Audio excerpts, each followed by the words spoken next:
Have you recently received a message from someone you barely remember from high school asking if you want to join their business opportunity? Or have you seen people posting on Facebook about how they're looking for 5 boss babes to join their tribe and work from anywhere? Are you confused about what the difference is between a multi-level marketing company, a pyramid scheme, and a Ponzi scheme? This episode is for you.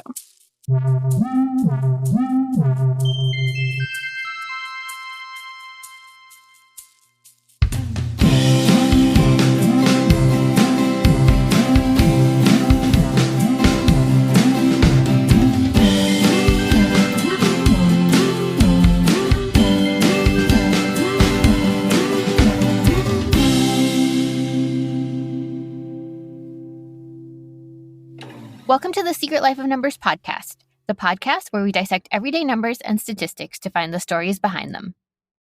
Each episode, we take a number or statistic and break it down. We will tell you where it comes from and what it means for you. Along the way, hopefully we will inspire you to think about the numbers in your own life. I'm Lavanya, your data scientist on call. I'll be breaking down the numbers. I'm Lindsay, your data translator. When Lavanya gets too technical on us, I'll be breaking down the rest. All right, let's jump in. This episode is going to be a little bit different from our regular structure. As you can probably guess from our opening questions, it centers around a statistic released by the Federal Trade Commission that says 99% of people who join MLMs lose money. And if you're not sure what an MLM is, it stands for a multi-level marketing. And Lindsay's going to teach us all about what that is. But the statistic got us to thinking, what are MLMs? How are they different from pyramid schemes? And do people actually make money in these businesses? So, Lindsay, are you ready to take it away with some definitions for us?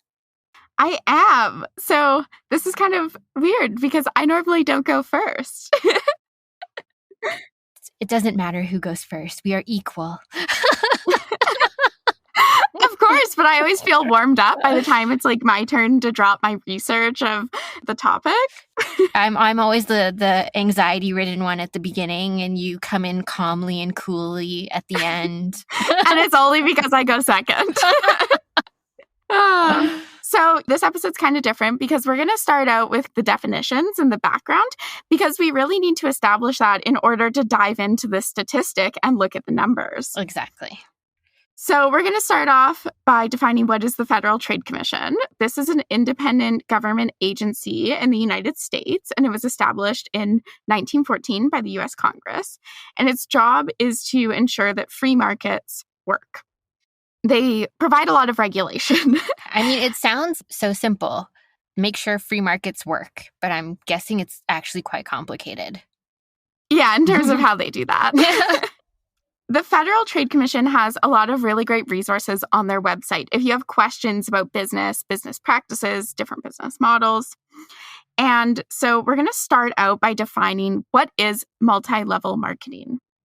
From the Federal Trade Commission, the definition is businesses that involve selling products to family and friends and recruiting other people to do the same are called multi-level marketing. In brackets, MLM, network marketing, or direct marketing businesses. Some MLMs, still quoting from the FTC, are illegal pyramid schemes. Was that some MLMs are illegal pyramid schemes? Yes, okay. Illegal pyramid schemes. So they give a few more details. In a legitimate MLM program, you should be able to make money just by selling the product. Okay. So how does it work? Basically, you sell products or services directly to other people. You could call yourself a distributor or a participant or a contractor, not a business owner. It's often marketed that way as like, oh, like come work with me and start your own business, but you're distributing a product. So you're really an employee. Yeah, or like an independent contractor of the company. Okay. So there's usually 2 different ways that you make money in an MLM. You make money either by A, selling the product to customers that are not involved in the company. So, for example, if I was a distributor and you weren't, and I sold you product, that would be a way of making money. I would get a small commission. Mm-hmm. The other way of making money is recruiting new people to distribute the products. And you get a commission on what they purchase from the company and what they sell to their own customers. The people who you recruit to be part of the business become your downline in the company. And then the people who recruited you are referred to as your upline. Okay. If I am understanding this correctly, you've got two ways to make money, both on a commission basis. The first is by selling products or whatever the business sells. And then the second is by recruiting other people. Yes, to do the same thing that you're doing. Yeah. And then you'll get a commission based on how much they sell or based on how many people you recruit, or both?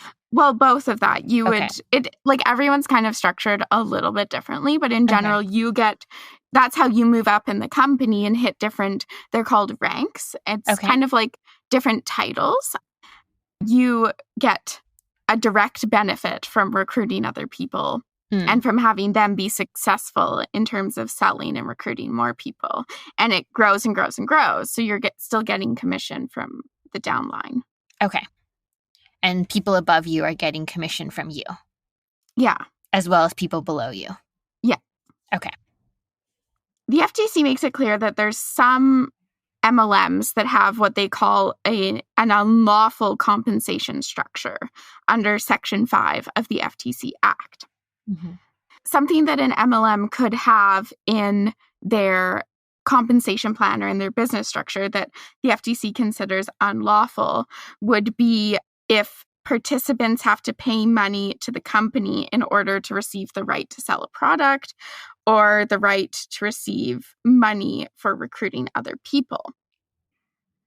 In an MLM that has a lawful compensation structure, you should be able to advance within the company based on your sales. Okay. So it shouldn't be dependent on recruiting people. All right. So of the two streams, or of the two ways in which you can earn money, the commission from selling product should be able to be sufficient. To move you in the company. Okay. To like move up the levels that you were talking about. Exactly. And like recruiting is like a nice bonus. Directly from the FTC website, what they say is if the MLM is not a pyramid scheme, it will pay you based on your sales to retail customers without having to recruit new distributors. Okay. So you could make money and not recruit anybody, is what they're saying. Yes, exactly. So now that we've kind of established what an MLM is, how there's those two different streams of ways to make money, selling product or recruiting people, and in a lawful compensation structure for an MLM, you should be able to make money by just selling the product and not have to rely on recruiting people. We're going to contrast that with what a pyramid scheme is. Okay. Are pyramid schemes illegal? Yes. Okay. According to the FTC. One thing that's often said about pyramid schemes is that, pyramid schemes don't sell product, which is sometimes true, but not always true. Okay, so what's the difference between a pyramid scheme and an MLM? Like what flips the switch and makes it illegal? So with a pyramid scheme, it's that if your income is mainly dependent on the number of people you recruit rather than the products you sell. Okay, I see. So there's that myth that I talked about that pyramid schemes don't involve the exchange of any products. And this is sometimes the case, right?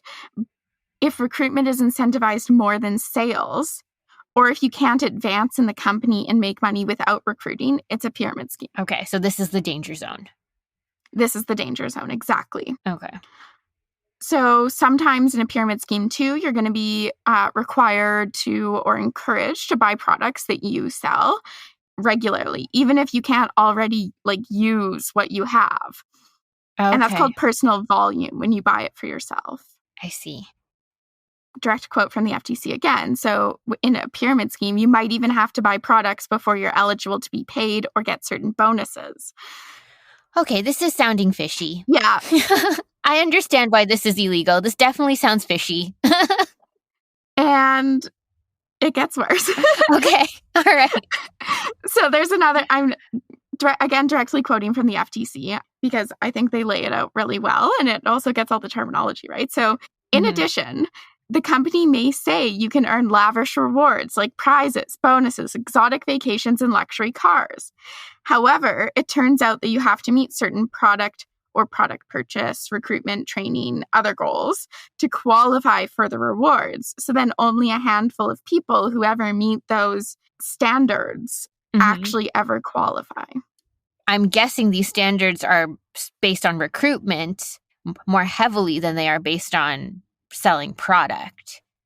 Or you would need to be recruiting quite a bit to actually reach those levels. See. All right. So this is actually quite fishy. Very fishy. So there's one definition from a paper that I read that really kind of put it eloquently. So it's a paper by Nat and Keep in 2002. And they say that pyramid schemes perpetuate a fraud on customers, a suggested market opportunity that does not truly exist or that is not accurately portrayed in the firm's marketing communications. So it might market it as like, oh, you'll never have to work again. You'll have all this free time. It's so easy. You can do it in little bits, and then you can make a lot of money and you can quit your full-time job and there is no more need for a 9-to-5 and all these things. But in that definition, the customers are the people being recruited. Exactly. Okay. So in that sense, like, you're not selling product. Like, you're making money for others by joining. Yeah, but you join and then sell product and then get other people to join. And so you can imagine if like one or two people start off doing this, that's how like pyramid schemes aren't really about a shape, but it kind of looks like a pyramid. Yeah, this is how it grows. Yep. There was an article in the Chicago Tribune by a forensic accountant and fraud investigator named Tracy Conan. And she is quoted as saying that multi-level marketing companies are pyramid schemes that the government allows to operate.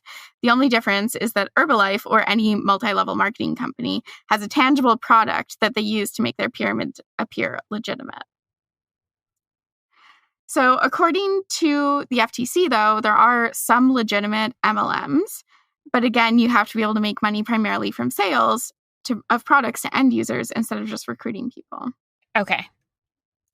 Okay, so I'm guessing like MLMs are like the good, like pyramid schemes are the bad. Is there like an ugly? There is an ugly. So the ugly is a Ponzi scheme. Okay. This is a sort of thing that operates on what's called a robbing Peter to pay Paul structure. There's usually no product and no commission for recruiting new members. So there's someone who is a promoter of the scheme, and they collect payments from different people, promising them all like a really high return rate on their investment. And the difference is that in a typical Ponzi scheme, there isn't really an investment opportunity. It's a scam. So the promoter uses the money from new recruits to pay the people they previously recruited. And then it keeps going and going and going. So you're just paying people with other people's money. Okay. But this is like less of a pyramid structure. It's more like a shuffling of money and you're keeping some of it or the majority of it. Yeah. So you're recruiting people and they pay you money, assuming you're going to do something with it to invest it or make it grow.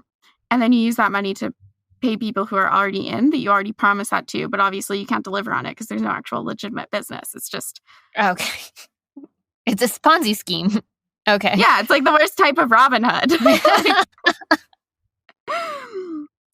So yeah, there's no commissions. And the reason it's called a Ponzi scheme is Charles Ponzi was a fraudster in the 1920s, and he promised a lot of people in South Boston that he would give them a 50% return on their money in 45 to 90 days.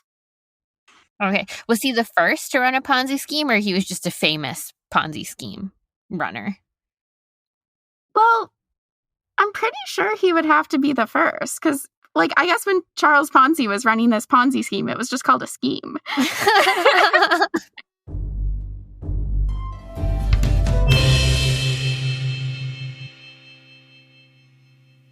That takes us through the definitions of an MLM, a pyramid scheme, and a Ponzi scheme. All right. So it brings us now to, do you ever make money in an MLM?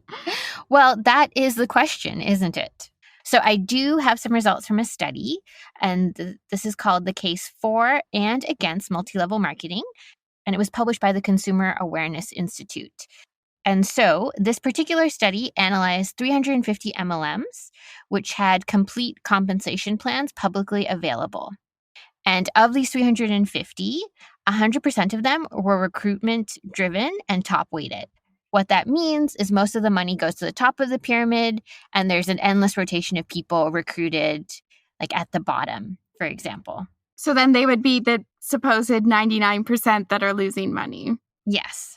This study further goes on to say that in these MLMs, 99% of individuals were losing money, and they calculated this after subtracting purchases required to qualify for commissions and to advance in the scheme. Wow. Mm-hmm. One might argue that like it's always tough to make it in business. So is this as bad as it gets, or is there similar risk involved in other ventures?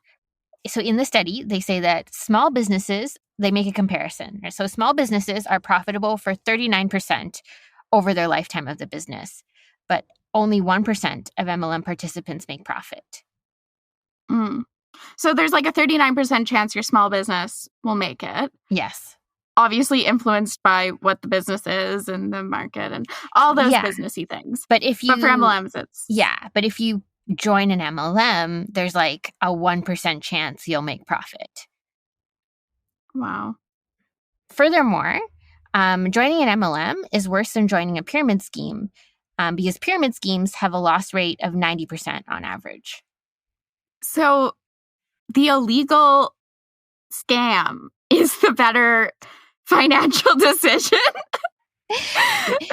Based on this analysis, yes.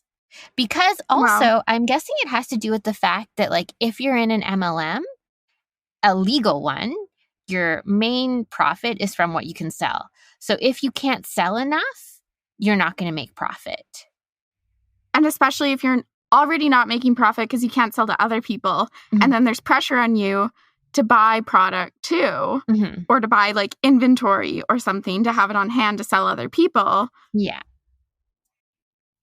Basically, most of the money in an MLM goes to the people at the top of the pyramid, and it's usually at the expense of those at the bottom, or the revolving door of unwitting new downline recruits. Wow. That's quite the phrase. It is, isn't it? Yeah.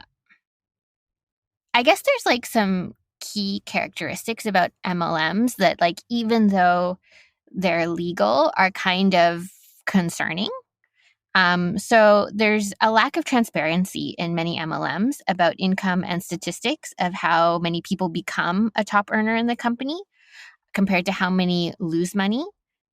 And the Federal Trade Commission has attempted to get people who are recruiting for MLMs to disclose their earnings, but this is resisted by the MLMs and, I guess, their lobby, which is the Direct Selling Association.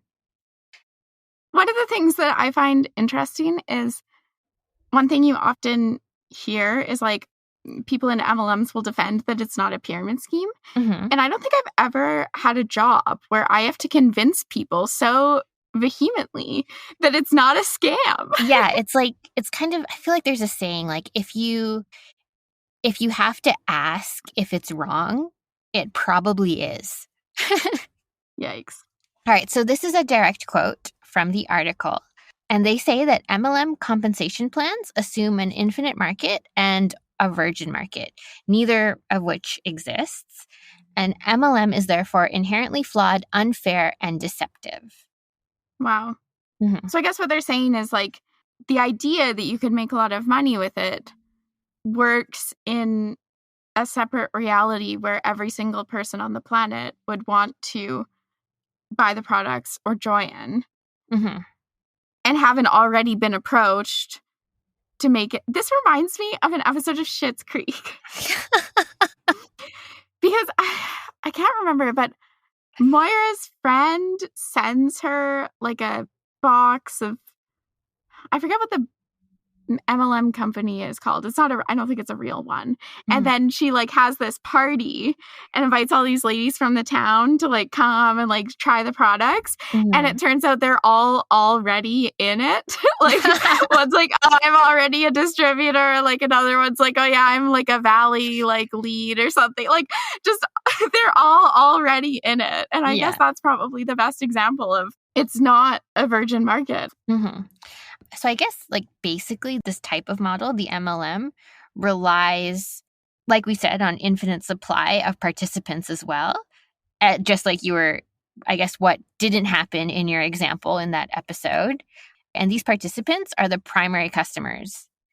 And this really doesn't exist in reality, which is why so many people lose money. Right. How do we know who's going to lose money in an MLM? I'm so glad you asked. I know you're excited because there's a lot of math. So I will explain this to you in 6 parts. It's like a recipe. Step 1, preheat the oven. All right, so step 1 is obtaining average earning statistics. If you're being recruited, you can ask the person who's recruiting you for the average earning statistics, which is the amount of money that the company or the MLM pays for commissions and bonuses to employees at different levels of their compensation plan. Right. So you want to make sure you know what are the average earning, how many people make it to the different levels, and how much money do they actually earn. And when you're talking about salaries, some of these brackets could be really big, like the different ranks of, in terms of the spectrum of like a lot of people earning a little or like a few people earning a lot in that area. So you really want to be looking for the median too, I guess. Yeah. And really, like, when you're looking at these, like, you're really looking for transparency, because one of the things that we talked about is that some of these MLMs are not very transparent. So if it's not transparent, that sounds like something that might be a little concerning. Red flag number 1. Actually, like number 5 by this point. All right. So step 2 is to determine total incentivized expenses and other purchases expected of the participants. So if you do join, how much are you expected to buy into to qualify for compensation and to advance in the organization? Right. So this comes back to that kind of difference we talked about between an MLM and a pyramid scheme. Do you have to continuously be buying product that you don't need to move up? Yeah. And is moving up tied to selling, or is it tied to recruiting? Right. Step 3, halfway through them. Try to find the average total amount of money paid by the company by participants. So many of these companies will have you like take training, for example, so that you can like represent them and you like portray their brand. And these things will cost money. So you want to know how much these will cost you, because this will come out of your earnings. Right. So you want to know, is there a cost to you working for this company? Like if there's a lot of these things that you need to pay for and there's no compensation for them, this is also a bit of a red flag. Yes, definitely. Okay. Step 4 is to obtain or estimate the company's attrition/retention rate. Oh. Yeah. You want this number if you're joining a place. So attrition refers to the dropout rate. You want to know this for 1 year, 5 years, 10 years, these types of windows if possible, right? Depending on how long you also want to be involved or you're thinking about being involved in this company. You want to know like what the dropout rate is for the amount of time you're going to invest. Right. In research done by the FTC, 95% of recruits have dropped out of companies by the 5-year mark. I feel like 5 years can be a long time to be at a place. If you're like, let's say you're brand new to the workforce, but it's also not that long. Like in terms of if you're going to be quitting, if this is marketed to you as like, you will be able to retire on this. Yeah. Like if they're going to give you these broad sweeping claims, like you want to know how many people are actually achieving it, right? It's kind of like how big is your sample size when you make that claim? Yeah, very true. Also, it's like if 95% have dropped out by 5 years, that in and of itself means that there's a lot of like rollover. That is also a bit of a red flag if there's a lot of rollover in a place where you work. Yeah, definitely. It's concerning. Why are people leaving, right? Yeah. Is it like a happy place to work? Can you actually make money here? Maybe you want to be talking to the people leaving instead of the people trying to get you to come in. I don't know. When you're asking about this dropout rate, you also probably want to know how it's calculated, right? Like, so for example, if active participants are counted, if every other person who has signed on and left needs to be included, these types of things. Right. Again, show me the math. Where did we get to the numbers? Yeah, exactly. All right. Number 5 is to obtain or estimate minimum operating expenses needed to conduct a successful recruitment campaign. So because there's those like 2 streams of advancement, the recruitment and the selling, recruiting will probably require some investment. So you want to know, in order to be successful at it, how much are you going to have to invest? Kind of like what we talked about earlier, like how much are you going to have to invest in order to sell product as well? Yeah. I guess it's probably good to have a plan of how you're going to get other people to join before you join. Yes. Because if that's how you're relying on making money and advancing, which, hint, hint, pyramid scheme, you want to know, right? Yes. Finally, number 6 is to calculate the profit and the loss rate. So how do you do that? So you would include all who signed up over the period in the MLM, subtract your expenses. If you want a little bit of a shortcut, you can take the numbers published by the company for their success rate and multiply it by 0.1, which is 10%, to account for the 90% attrition rate. Ooh. Or maybe even 0.05 for the 95% attrition rate. But I guess if you're only looking at like 1 year, like it could, because that was for 5 years, it could be different. But that's like a back of the napkin type calculation. Yes. Napkin math. Love it. So did they give an example of, like in the article that lays out these steps, did they have an example of using it to calculate kind of the odds or probability of being successful in an MLM? So yes, they did provide an example in the article, and the example they gave was new skin. And using these steps of calculation, they found that the odds of profiting were 1 in 3,922 participants. I do not like those odds. Yeah, we'll have the article linked in our show notes as well for people who are interested in like delving deep. But some of the things that are causing this or causing these like dismal odds, let's say, are high recruitment expenses to run recruitment campaigns, for example. Often the cost of the product is much higher than the same type of product in like a traditional retail or e-commerce landscape or store. Oh, yeah, that's very true. Like some companies that like sell product by like multi-level marketing or like direct selling, I'm like, I don't think I could afford like $50 shampoo. Like, yeah, they're kind of like marketed as like being like exotic and like really bougie. So they're therefore more expensive. But in order to make money, you need to sell a lot of these things. But a lot of people aren't going to buy bougie shampoo. Yeah, that's very true. So it's a tough business, the MLM. I'll say 1 in 3,900 making an okay living. Yeah. Yikes. So to sum it all up for this example of new skin, at best, 1 in 1,000 achieve a significant profit, and then probably less than 25,000 new recruits will achieve a substantial residual income. Yeah, those odds aren't good. Not good at all. You would have more luck filling out ghost surveys.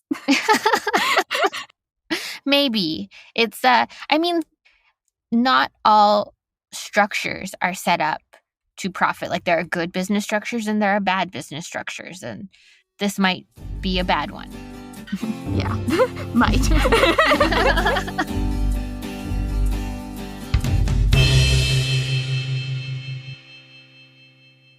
a change in MLMs, though, with social media, because now it's more accessible than ever for someone to sell product through Instagram, to recruit people through Instagram. Yeah, you no longer need to meet them face-to-face to recruit them.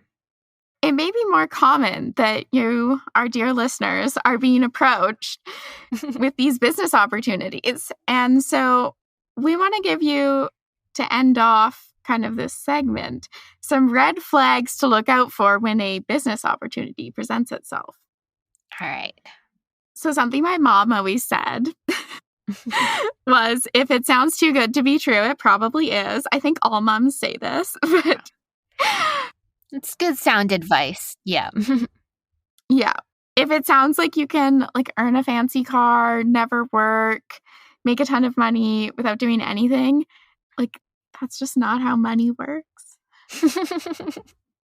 Another thing to look out for is if the products are a lot more expensive than they would be if you bought it at Shoppers, if it's makeup or skincare or shampoo or hair care or something. If it's a lot more expensive than what you get at the grocery store. We're in Canada, so I don't know, CVS, Walgreens, Sephora, Ulta. Red flag. Yeah, because if it's more expensive than what is already accessible, it'll be difficult to sell that product. Yes. Or to sell it in high volume. Yeah, to sell it in the volume, you need to move up. Another thing that's really important is making sure if you are thinking of joining a business opportunity that presents itself, whether it's an MLM or really anything, anytime you're looking to get a job at somewhere or work for a company, make sure that you look at that business through information that's not provided by the business, right? Yes.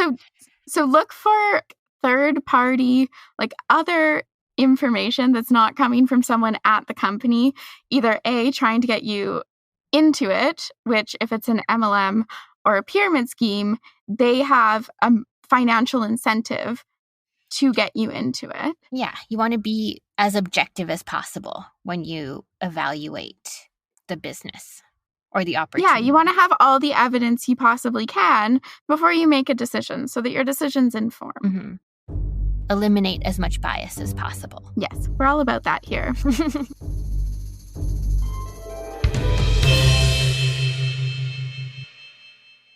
So I think we've learned a lot this episode. We went over definitions of what's an MLM, what's a pyramid scheme, what's a Ponzi scheme, and walked through an example of how to calculate the probability of success and to kind of more objectively evaluate an opportunity if one presents itself. And we've also talked about some red flags to look out for. So I think at this point, it's time for our science seed. I think so too. Our favorite part of the episode. The best part. Each episode, we like to give our listeners something to think about, a science nugget to help you think more critically about the numbers and statistics you encounter every day. This episode, our science seed is about the difference between legal and ethical. Because as we learned today, what is legal is not always ethical. Just because something is legal, so maybe an MLM that has kind of an unlawful payment structure, just because it's still operating doesn't mean necessarily A, that it's legal, but also that it's ethical. So if someone who's recruiting people to join a company where the chance that you're going to make money is less than 1%, what they're doing might be legal, probably isn't, but it's definitely not ethical. Yeah, especially if it's marketed as you will definitely earn all of these things, you'll get the vacations and you'll retire early, and they market a lifestyle that is not easy to achieve in that structure. Yes, which is illegal, but also unethical. Yeah, and I guess one thing to remember, too, is illegal things do happen. In an ideal world, nothing illegal would ever happen, right? We wouldn't ever have murder or any of these things. Or crime. Or crime. Yeah, just because a business is operating and has a nice website and all those things doesn't mean that it's a good idea. Yeah. Yeah, so I guess before becoming involved in this type of a business, just take some time. Think about the 6 steps. Take some time to evaluate it. objectively and without bias before deciding to join. Thanks for listening, everyone. You can find us on Apple Podcasts, Spotify, Google Play, or wherever you find your podcasts. You can find the references we use for this episode in our show notes. A special thank you to Julian Bertino, who does our sound editing and music. Have an idea of what number we should cover next? Want to learn more about what we've talked about today? Follow us on Instagram at The Secret Life of Numbers. We'll catch you next time on The Secret Life of Numbers, where the numbers can run, but they can't hide.